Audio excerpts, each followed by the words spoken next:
Hi guys, Gary from DTF Lures. In this episode I'm going to go through how I like to rig my lures. So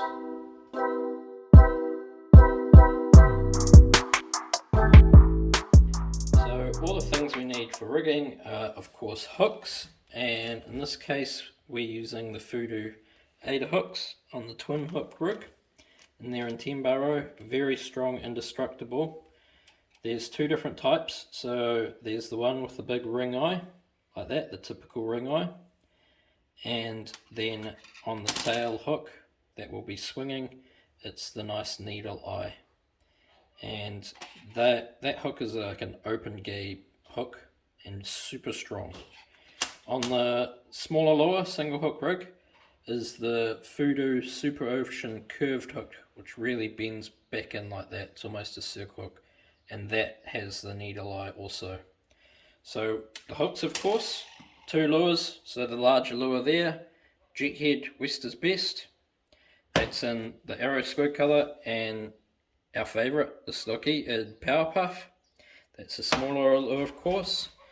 We need copper crimps for the wire, a heat gun, of course, just to heat shrink the wire,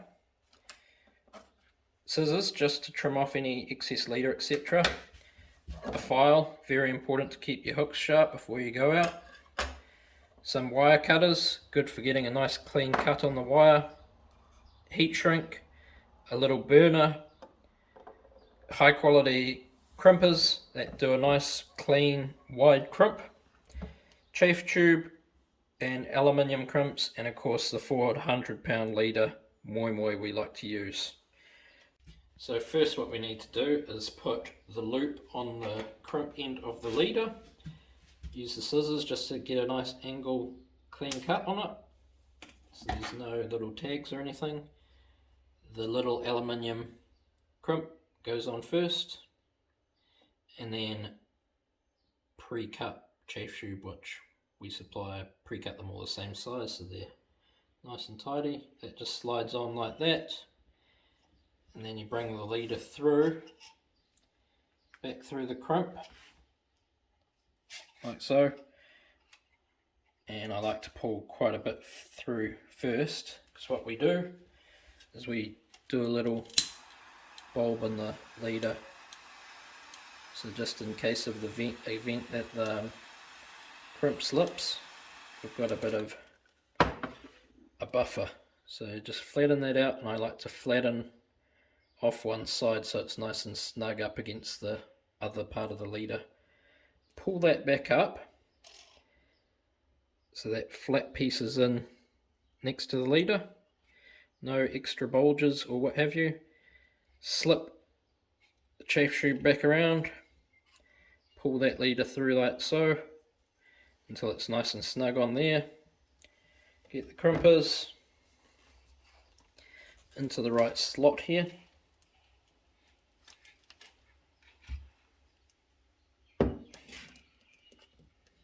So when you're crimping, you don't want to do it right up to the edge. You want it slightly in there.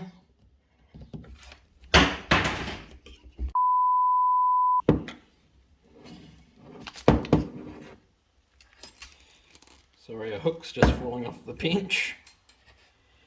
Need a bit of health and safety there. And then just slide it along a bit.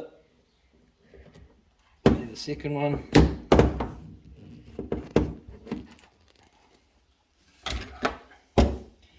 And that's what it should look like, a nice, even, tidy crimp.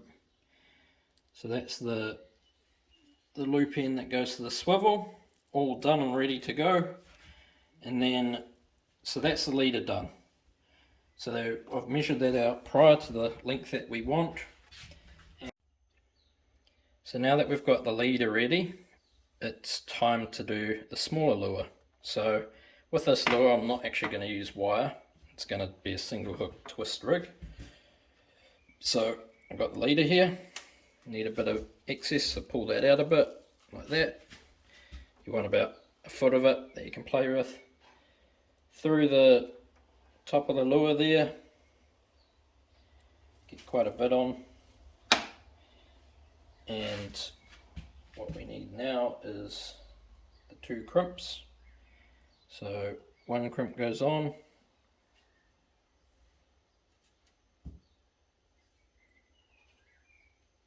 another crimp, and then we have 2 different sizes of chafe tube. So this one's a bit more narrow, which I use on the end with those little needle eye hooks. So I cut that down to size, put that on, so that slides over. So it's crimp, chafe tube, and then for this rig I actually forgot something. So before I go on to here, you want to just tickle that hook up. They come pre-sharpened, but it's always just to give it another little downwards tickle, just like that, just to get that point of that very bitey sharpness. So just a few strokes back down towards the eye, and now that's super sharp. So very important is sharp hooks. So the hook slides on through that crimp, not the crimp, the sleeve, which should fit in there snug. Get quite a bit of leader through it, and then back through that first crimp.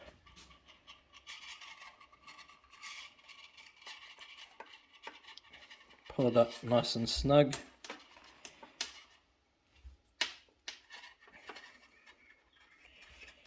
So that chafe tube's quite stiff, hard, which is good because it'll protect the line nicely. Oh, so I want it to be nice and even on there, that tube.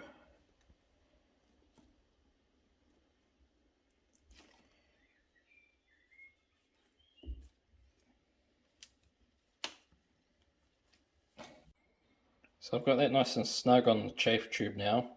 The angle of the hook, you want it pretty straight, the shank, and that pointing back down towards the crimp. So it's a nice, when the fish hits, it's full force back with the line pulling against it. And if you get a marlin as well, that closed gape hook, it can actually wedge on the bill as well in a messy hookup. So we've got that nice and close there. We'll crimp the first crimp there.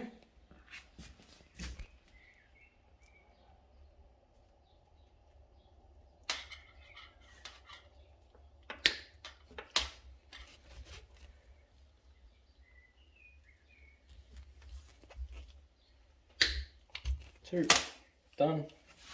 So it's again nice and tidy with those big quality crimpers. And now I need to pull a bit more of that line through, push the lure forward. So because this will be going for the earlier season tuna, I actually want the single hook quite far up in the skirt, opposed to with marlin, sometimes you'd have it further back. But I actually want it quite far up in the skirt so when they hit the head as well, it's got a chance. So you basically measure it with the line out to the side where it's going to go into that hook lock. So in all of our lures we provide a hook lock bung at the bottom. So you basically want to measure it. I want it about there. So I want the bend in the hook about 1 centimetre from the back of the hook. So it's got a good chance of a head shot. So from there, I want to cut that line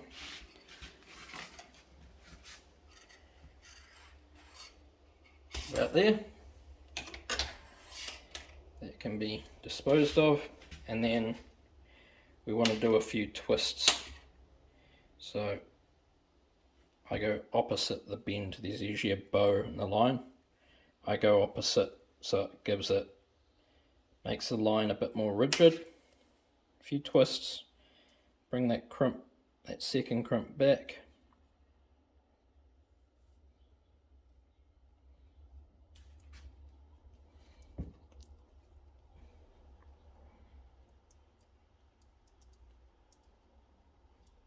can be tricky to get some of those crimps in, so it should be a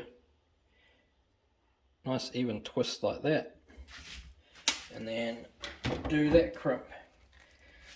I don't think it's necessary to put the burn in the line on this sort of rig because you got two crimps in there and chances of them both slipping is pretty rare, but you can always do it if you need to.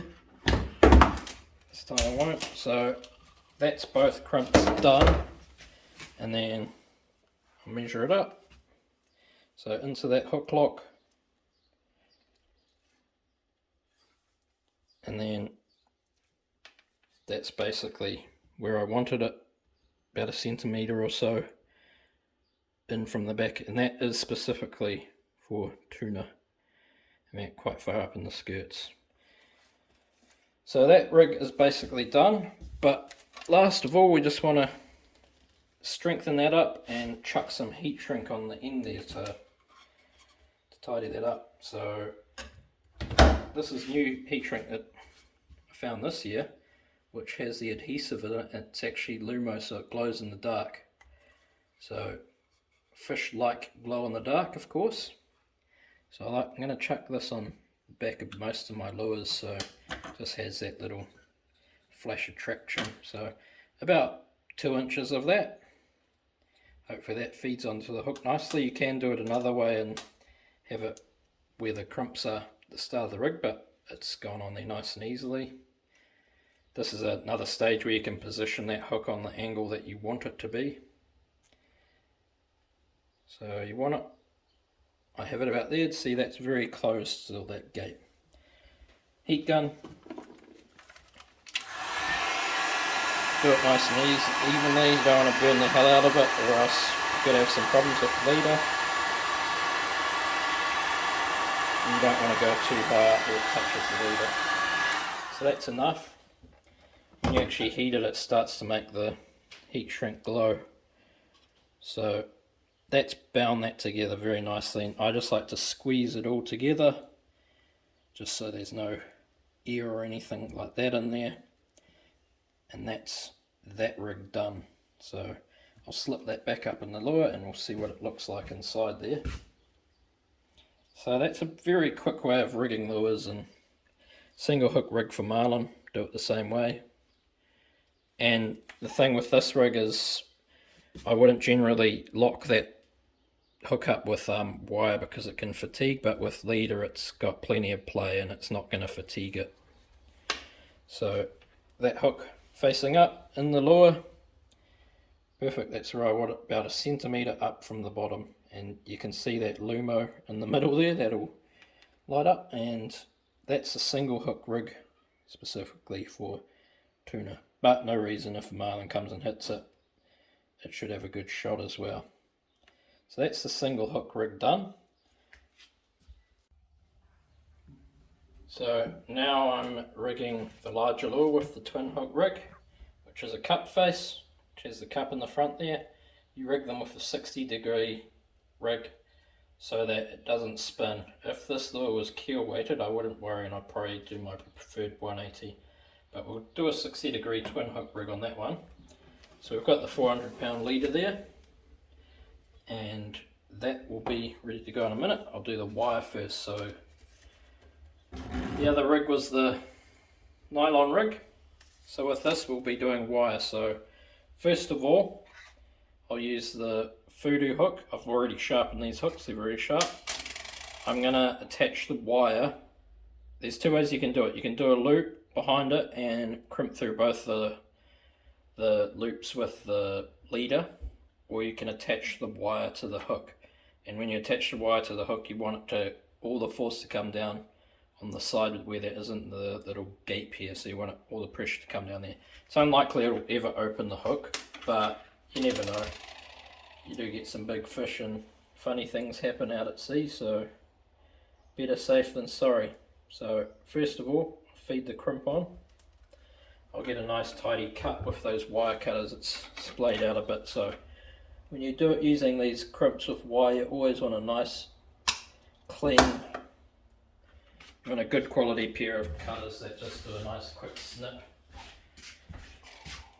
because it can be very frustrating trying to feed through a crimp with the wires all sticking out. So through the loop there, bring it down, give it plenty of wire, back through the crimp and bring it down. So I leave about 2 or 3 mil wire sticking out the bottom there, and then bring it, let it slip down a bit, so just slide that crimp back up like so, tighten it up a bit, and we want it to sit nicely next to it, nice and snug. So that's a good position there. And then get the crimpers.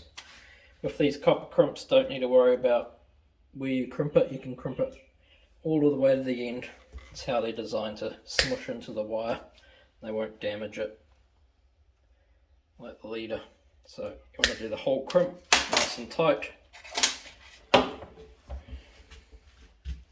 So that's going to sit nicely down the side of the hook. So now what I do is I get the heat shrink, which I have here.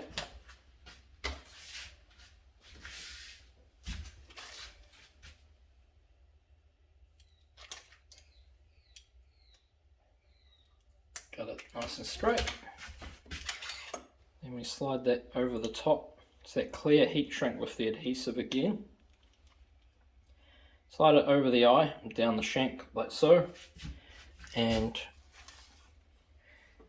like so. So there's that set up again, and we just heat it. So I want it nice and tight against the hook there. Plenty of heat, nothing to worry about melting anything. It's all steel, so plenty of heat, shrink that right down. Go around and around, apply the heat everywhere. We want enough heat to get that glue flowing as well. So that should be enough now. And then carefully, it's a bit hot, I just smush that all together like Play-Doh or something while it's setting, and you want to sort of squeeze the adhesive out to the ends so it seals up that connection there, watertight. So that's gonna, quite warm, but it's really nicely moulding. It's a bit like putty at the moment. You can see that wire is running down the side where the connection isn't, so, and it's left us enough in the eye there to connect the mono through that loop. So it's starting to set now, but that's nice, beautiful, straight transition down the side of the hook there. So now I'll measure it with this particular lure. It's a jet head, so it does not have the hook lock. It's about how I've drilled in there, so the crimp itself will actually wedge into that hole and position itself how I want it. So what I do now is I take that and I bring it down about an inch, because you've got to accommodate for where the crimp etc is going to be, and then bring it down, and we'll bring it about 1 centimetre below the skirt there, and that's where I'll make the cut.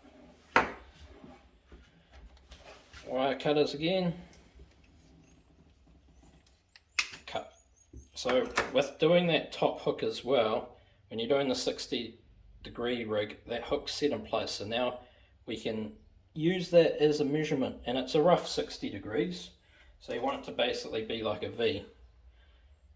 And with that hook set there, doing the top one first, I find that makes it a lot easier. So not the crimp first, so a bit of heat shrink first, and then we use the smaller style of chafe tube that goes onto the needle eye. So I'll just trim that down a little bit.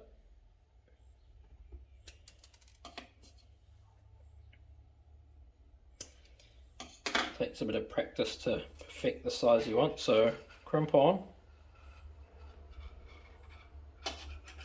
chafe tube,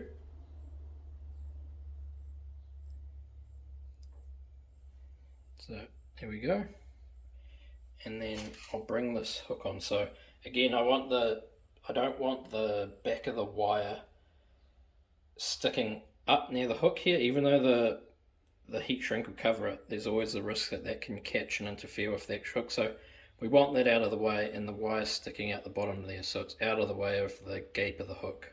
That's just a personal preference, but that's how I like it. So through there, and then get that hook up on there, and then we can feed that through.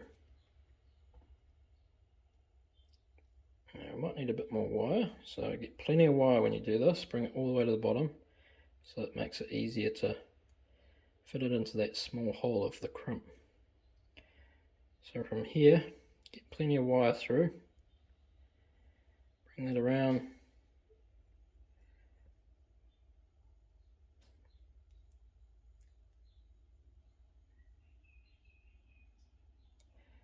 that wire, the chafe tube's a little bit stiff, but just smush it down like that. And now is when I sort of measure the 60 degree.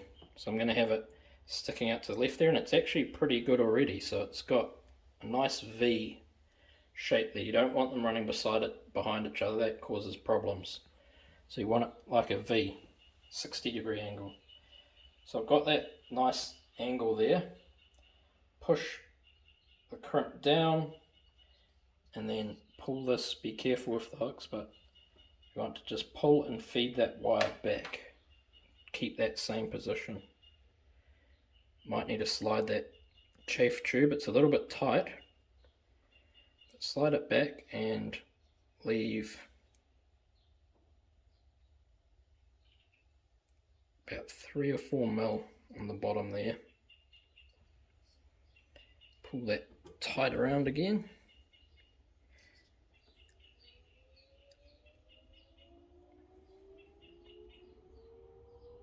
Close that up, so that's still got that nice V in it, that 60 degree. So now I'm going to crimp that up.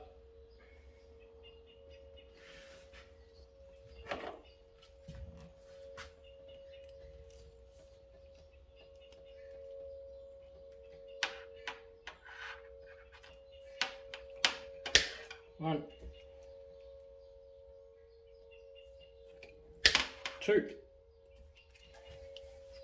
It's crimped on there. So that hook's moving, broken elbow, and you see that's the bit there that I don't want up on the top to interfere with any part of the hook. Keeps down below and out of trouble, even though the heat shrink will cover it, but you never know. So slide the heat shrink up so it's covering anything. Make a half round there. Heat on. Again, don't worry about too much heat here. There's a bit of plastic in the chafe tube, but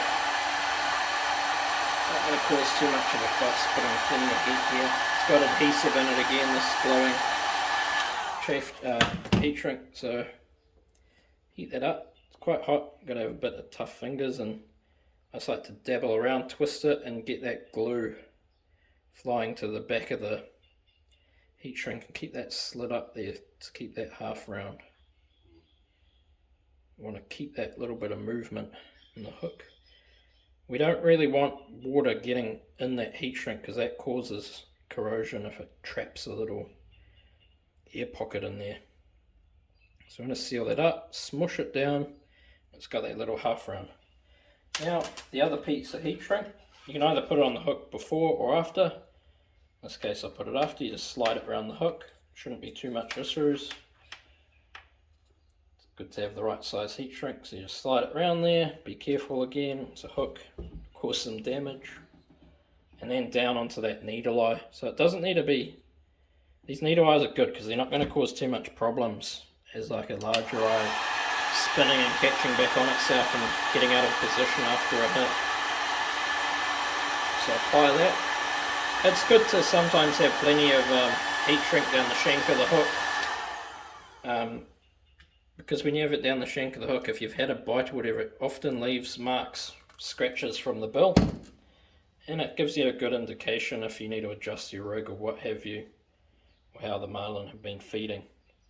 So again, just make that nice and close there, bring that back around, make it a bit of a half round on the needle eye, It's got that movement. So with wire, I didn't mention it before, but wire is different from leader. It's hard, and fatigue will cause it to break over time.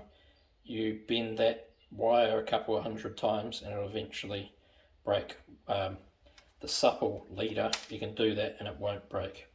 So wire, you have to have a bit of movement in your rig, or keep an eye on your rig on a daily basis. So it's important to have a bit of movement. We lock up the hook up the front, back hook, bit of movement to take that stiffness out of it and get rid of the fatigue, because it's happened to people before where they'll wind the lure at the end of the day and the back hook's just gone. It'll just be bare leader. Bare wire, I should say. So that's all nice, and that's got the 60-degree kink in it.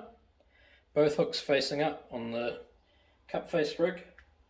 So now to attach it to the lure.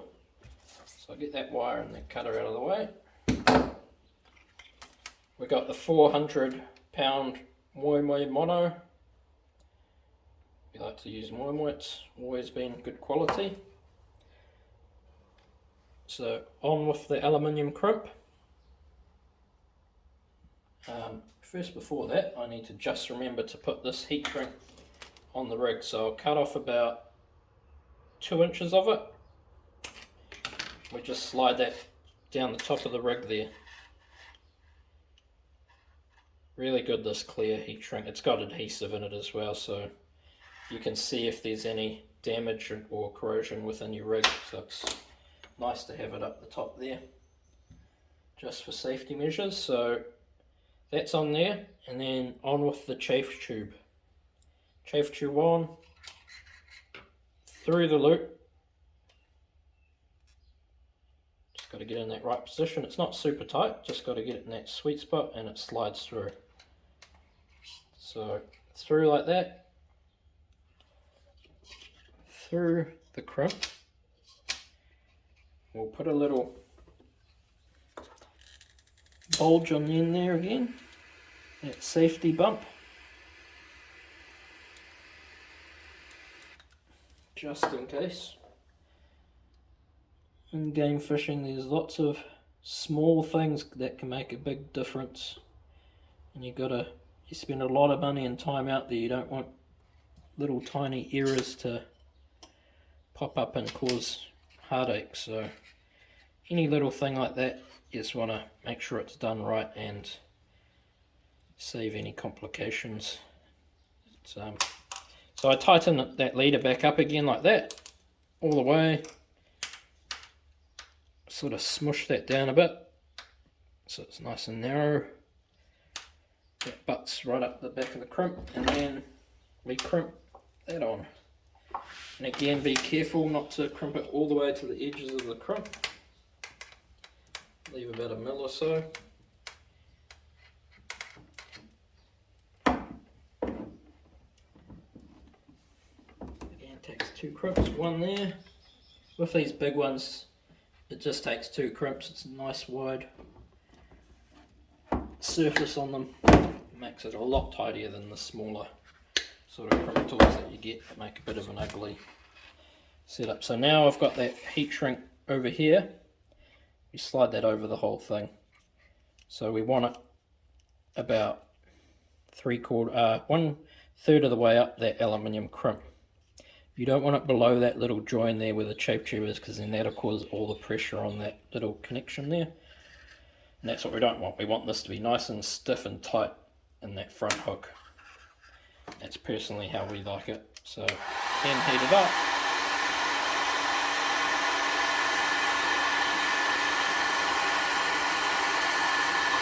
You want to be a little bit more careful this time because there's plastic involved, so don't burn the house down.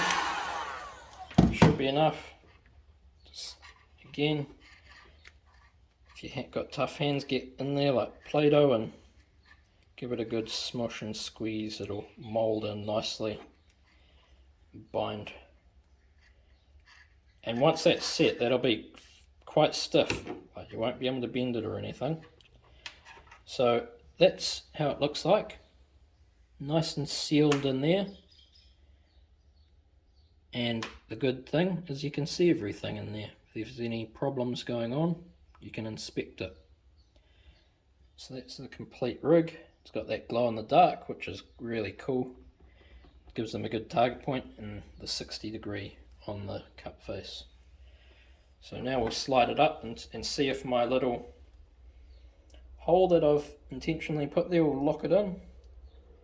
Sometimes the little bulge in the nylon can get in the way, but I think I'll have it right, so it's just a bit of a pop.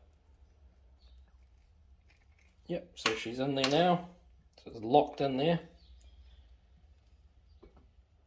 and that's good. So I've got that where I want it, and it's 60°. So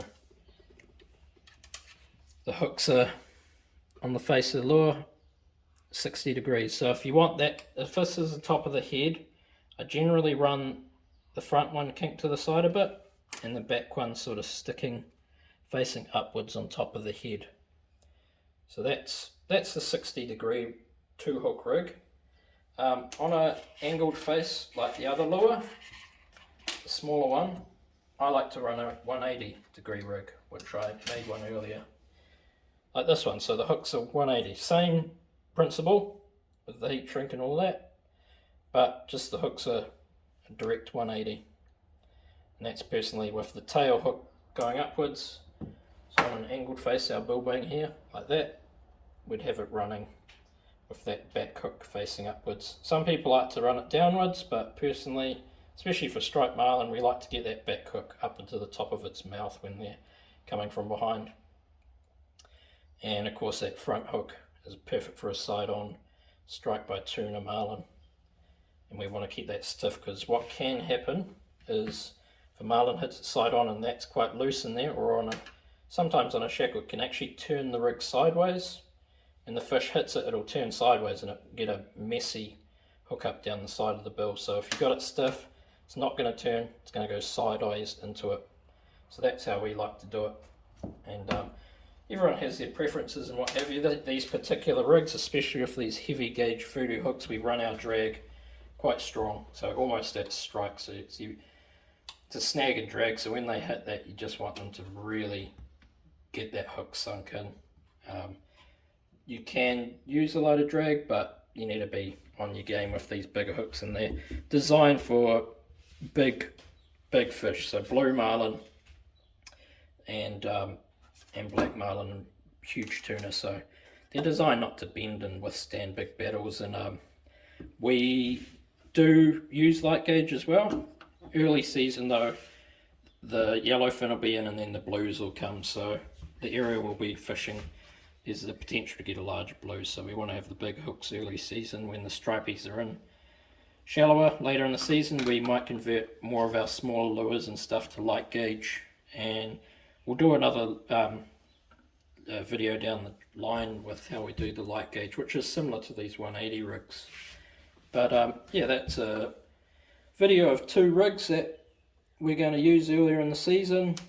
These 2-hook rigs are good on tuna as well. Just got to be careful sometimes, is with unexperienced fishermen, they can be dangerous. The 2-hook rig, if it's hooked up here and the fish is like flinging itself around, these hooks swing around, and you don't want to hook inside yourself while there's a fish on the other end. So yeah, safety first. But that's our hook rigs, and with the Voodoo 8 hooks, that's what we're going to be running this season. So I hope you enjoyed it and gave you a bit of information. We'll see you in the next episode.